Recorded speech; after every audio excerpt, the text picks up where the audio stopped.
So here I go, trying YouTube. Still not exactly sure that I really want to do this because of my anxiety disorder and other mental health issues, but what the heck, I'm out here, let's give it a try. Over there, beyond a cracked windshield, an extremely cracked windshield I'll admit, is one of my favorite houses and also my favorite photography subject. I've been in photography now for about, probably about 8 years now. I got my first DSLR back in 2013, right about the time I did my storm spotter training, and I proceeded to then wear the heck out of the shutter. I bought a Nikon D5100, and those things are rated for about 80,000 to 100,000 shutter clicks, and I put on 75,000. So I'm kind of nuts about this kind of thing, you could say. So what's on the agenda for today? Well, see, when I thought about doing YouTube stuff, I thought maybe what I would do is start getting into videography. And what better ways to get into videography than to do it on YouTube? And I thought the way I would do that is I would video myself taking you to the places I like to shoot, and then I'll show you exactly how I get the shots I get. At least that's the plan. So we're going to start with this house today, but first I would like to show you just the toys I bought to get started with this. Let's go to the back of the car and then we'll see. So here we go, here are the toys. This is the new video shooting rig. We'll be switching to that in a minute. Up top we have a Nikon Z50 with the kit lens. Rode wireless go on top for audio. And it's on a weebill-s gimbal. I just got all this stuff a few days ago, so I haven't really had much chance to get used to it yet. So that's kind of what I'm hoping to do today. You guys get to see the house, and then I get to see how all this stuff works. Now, you might have seen that intro and wondered how that was shot. And that's this little guy here. That's a DJI Mini 2 that I just also got very recently. I've been using it as often as I can, but still haven't gotten used to it quite yet. And now lastly, this here is my stills machine. This is a Nikon D800 that replaced my D5100 about 5 years ago or so. I've got a bunch of full frame lenses for it that hopefully I will get to use one day on the Z50. But we'll get to those another time. Anyway, you might be wondering why I chose the Z50 over something like, let's say, a GoPro. Well, I did consider the GoPro for quite a while, and ultimately decided it really wasn't for me. See, what's really best for me, I think, is something that can complement this big guy here. And I think that's this camera right here. It can use all of my full frame lenses from this camera. It's got decent low light performance, and it's an APS-C sensor or crop sensor, so it's small and light, which is kind of important to me because you don't want to be taking something this gigantic everywhere you go. It's really awkward in museums and stuff like that, so that's kind of the idea behind buying this. Anyway, how about we put the cell phone away and switch to the good stuff? Be right back. Okay folks, we are finally on the good camera. Just looking out at the countryside here. This is one of the reasons why I like living in Saskatchewan, just all of this scenery. Now, before we go out there and look at the house, I gotta apologize in advance because it is a little bit windy out here. So I'm hoping the sound quality is halfway decent. I do have a background in pro audio, so I might want to do some more stuff with the audio. But for now, I think this will do. I've certainly spent enough money. So, Gimbal in hand, we'll go take a stroll over to that house.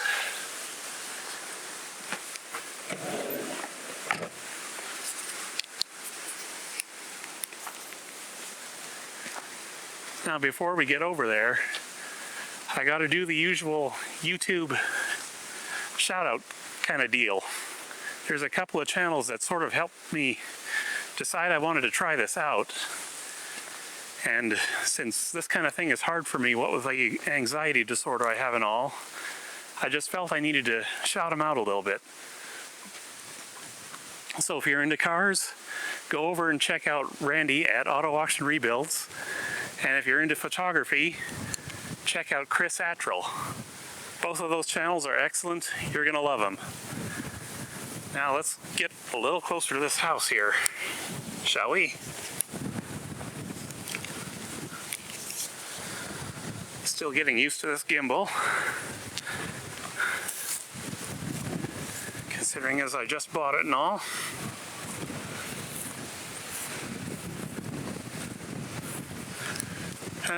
Let's see if we can get out of the wind so I can at least tell you something about the house. Trying not to go too fast here, so you can get a nice clean shot. Oh, too much wind there.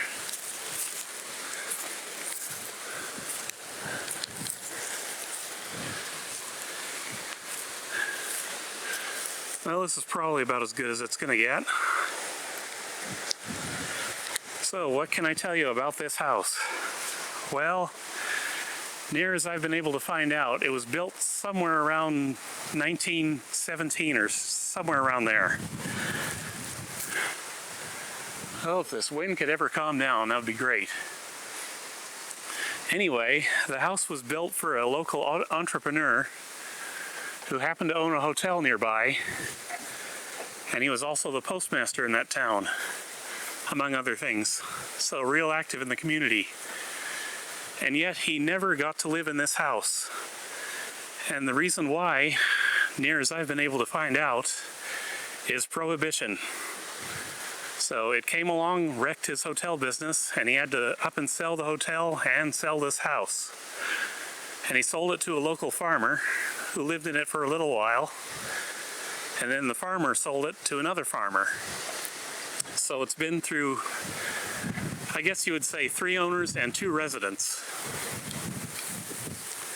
Anyway, the last people to live here, I'm not exactly sure how long they lived here, but eventually their family got a little bit too big for this house, and they moved to a much bigger house nearby, and then they used the second floor materials from this house to build a log cabin.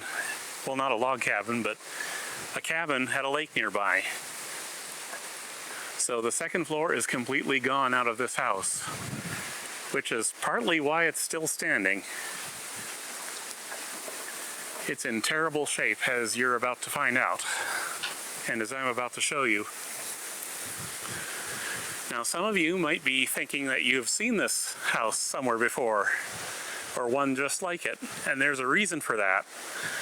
The reason for that is it was designed by Radford Architectural Company out of Chicago, who included it in their pattern book design, Radford Ideal Homes. It's pattern number 105. So, yeah, that's pretty cool. I know of exactly 3 houses just like this. Well, 3 including this one. The other 2 are located, one's in a city and one's in a small town in Alberta. So these are kind of rare, but kind of not. And if you wanted to check out those home plans from Radford, you can actually get that book as a reprint today. Just go on Amazon or eBay and you can find them all over the place. And I would definitely suggest doing that, because they're really cool. Anyway, let's get a little closer so I can properly show you the house. Now, I'm extremely leery about going inside this place these days. Maybe you can see why. It's really not in good shape anymore. Fortunately, not windy in here either. Now, I may get inside here to show you what the layout's like, but we got to do something first. We have to check the structural stability. As you can see, well, if I pan down, and if you can hear me, boy, is it windy. There is no foundation on this side at all. And there's no foundation up. Where are you going, Mr. Gibble? Straighten up. Come on. Straighten up. Ah, it turned itself off. Wonderful. There we go. So, what we'll do is we'll climb down here just a little bit, and we're going to check inside. And yes, that one post is still holding up the house. It might be holding up a car too, but probably not. Oh, let me unlock this. You got to check this out. And down. That's cool. I've never seen this here before.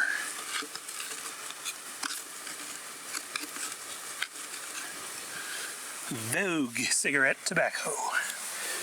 Interesting. So,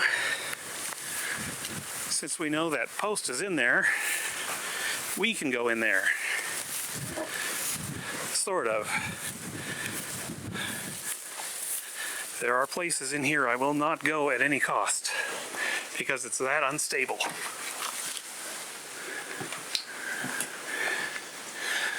Anyhow, here's your front room. Sorry about the heavy breathing, because I am asthmatic on top of everything else.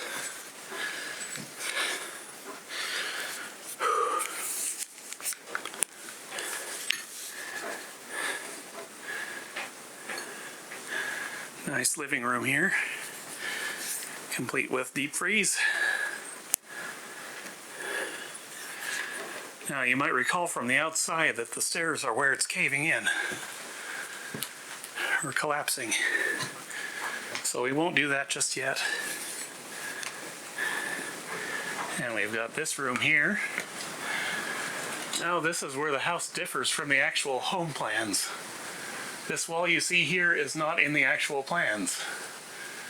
The front room and this room are really supposed to be one room with a fireplace just right in that corner, which apparently was never installed here. Anyway, I thought that was interesting. Over yonder, if I can grab my zoom ring here, you have the dining room. That's the part of the house I don't like to go into because it's extremely unstable.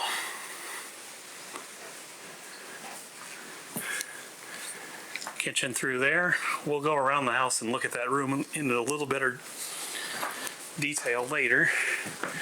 Now, just going to take my life in my hands here. See if the stairs will let me get far enough up here to show you the second floor. The collapse of these stairs is relatively recent. I'm not sure who was in here at the time that these collapsed, but hopefully they didn't get too badly injured.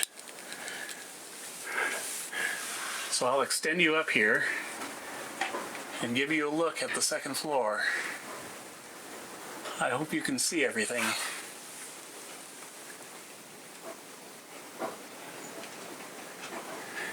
I do not go up there anymore. The first time I shot this place I did, but obviously with a collapsed stairway and the house collapsing more and more every time I see it, That's not a good idea. So we'll go back outside here and around.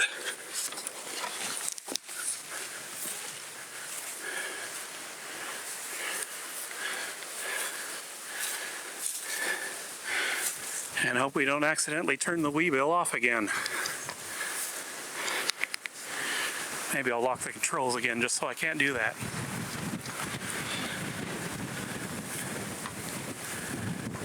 And there's exactly what I meant about the foundation going. It wasn't this bad the first time I saw it, believe me.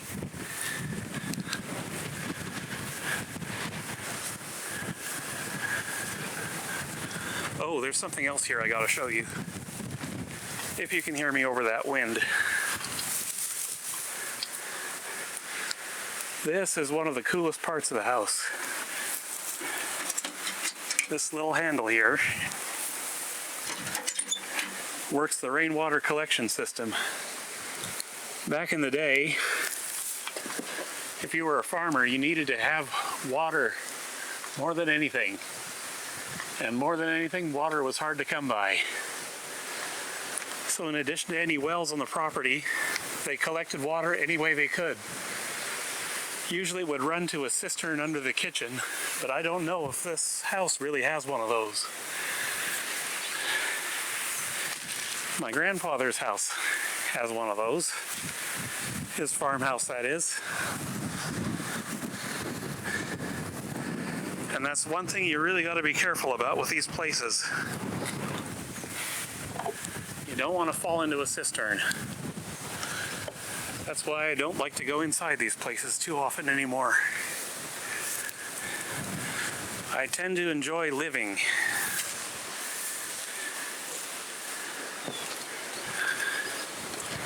Now we're at the porch in back.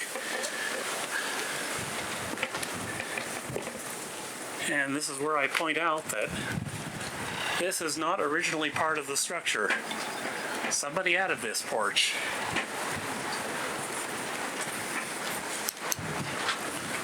Lots of stuff left behind.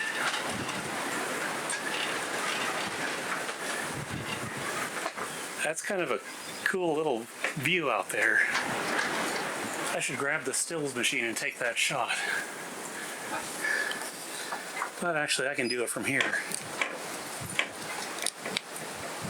Maybe. If the camera will let me do it.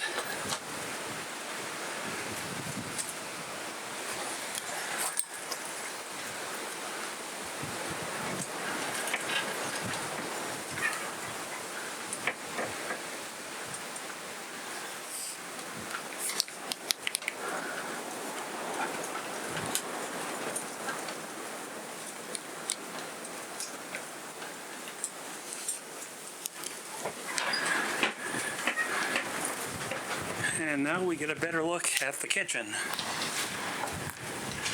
If you can hear me over the wind, that is. It is ridiculously windy out here today. There's your dining room again.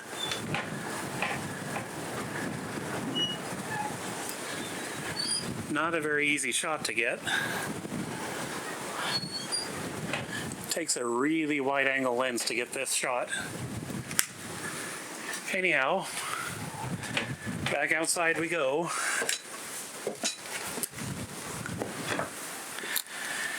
And I will show you some of my favorite shots at this house, I guess you could say. Aside from the obvious one looking to the northeast.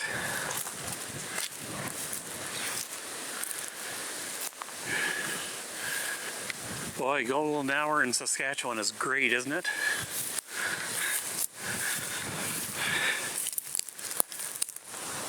Okay, we'll stop right here. And look at that.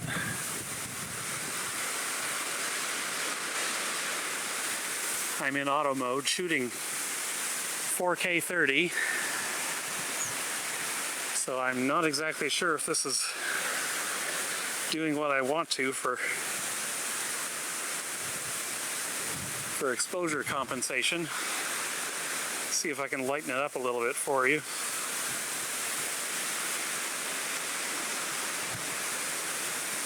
I'll just skip it for now. We'll go over to the trees here and I'll show you another one.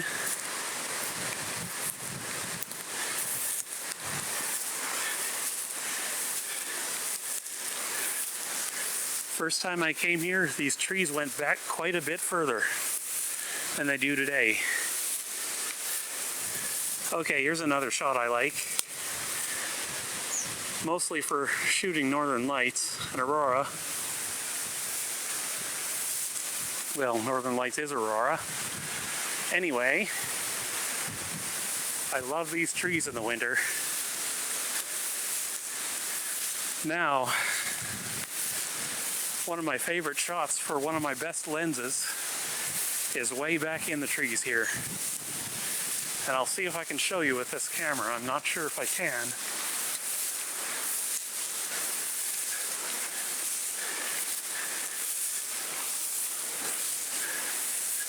Grass is pretty tall. Probably should have put on some repellent for ticks, but I didn't, so that's great. We'll stop right about here. And this right here is a favorite shot of mine. Well, since this wind is crazy and getting crazier, I think we're just going to end it right here. I hope you enjoyed looking at this house with me, and I will see you in the next video. Bye-bye.